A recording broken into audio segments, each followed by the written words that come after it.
good morning, everyone. Welcome back to video number 7 of our study through the book of Philippians. The passage we're going to be covering today comes from Philippians chapter 2, verses 19 through 30. So, as always, go ahead and grab your Bible, pen and pencil, some paper, and some headphones so that you can focus in.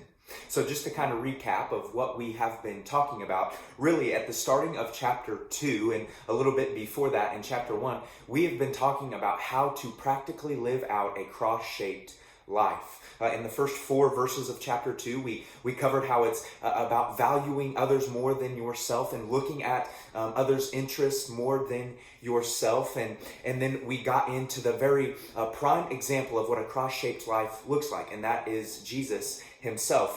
And so we talked through how he his portrayal of his life showed how we are not to exalt ourselves, but instead we are to humble ourselves. Therefore, that way we can be exalted later on. And then we talked about yesterday about how Paul is kind of talking about how we are to work out our salvation with fear and trembling, and how we are to not grumble and complain, kind of pointing back to what the Israelites did in the Exodus story. Instead, we are to not do those things so that we can become blameless and pure in God's sight and shine among people like a bright light shining among a city. And then we come to our passage today in Philippians 2, verses 19 through 30. And kind of what this passage is it's like a sermon illustration.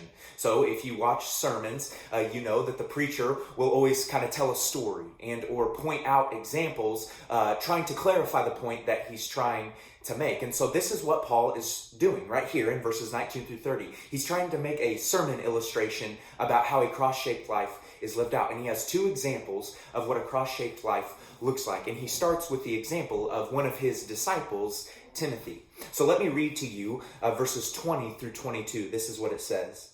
I have no one else like him who will show genuine concern for your welfare. For everyone looks out for their own interests, not those of Jesus Christ. But you know that Timothy has proved himself, because as a son with his father, he has served with me in the work of the gospel. So Timothy has been more concerned about the church than he has been about his very own self. He has made sure that they are getting fed, that they are getting Jesus, and that they are getting the things that they need. He was concerned about their general welfare. He was worried and wondering how they were doing. And he does this to portray a cross-shaped life. That instead of focusing on himself daily and worrying about himself, no, he is focused and worried about those who are coming into a relationship with Jesus. And he's focused on those at the church in Philippi. So that's the first example of a cross-shaped life. The second example that Paul talks about is by a man of the name of Epaphroditus. And let me read to you verses 29 through 30. It says, So then, welcome him in the Lord. This is Epaphroditus. With great joy, and honor people like him, because he almost died for the work of Christ. He risked his life to make up for the help you yourselves could not give me. And so you see right here the second example of Epaphroditus, that he was willing to risk his very own life for the sake of the gospel. So just as Paul pours himself out for the gospel, and just as Jesus himself poured himself out on the cross, Epaphroditus is pouring himself out for the people's sake. These 2 men, Timothy and Epaphroditus, are examples of what a cross-shaped life looks like. And so this is the question that I have for you today. The reflection question is this: are you willing to risk your life for the sake of the gospel?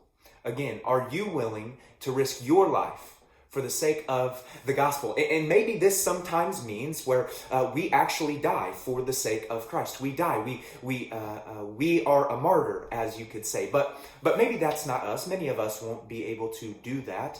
Maybe it's, are you willing to risk the fame and popularity that comes with those who don't follow Jesus? Are you willing to risk your fame and popularity? Because when you follow Jesus, our goal, as it's kind of talked about here in chapter 2, is not to be the popular one, not to be the one who is high and lifted up. Instead, we are to humble ourselves. We are to risk our life. We are to risk our popularity, our fame, and maybe at even some points we will be shamed and made fun of because we follow Jesus. So are you willing Are you willing, students, to risk your life for the sake of the gospel? I hope so, because not only does Christ show us that we should, but so does Timothy and Epaphroditus. I hope you have a wonderful day, and I'll talk to you tomorrow.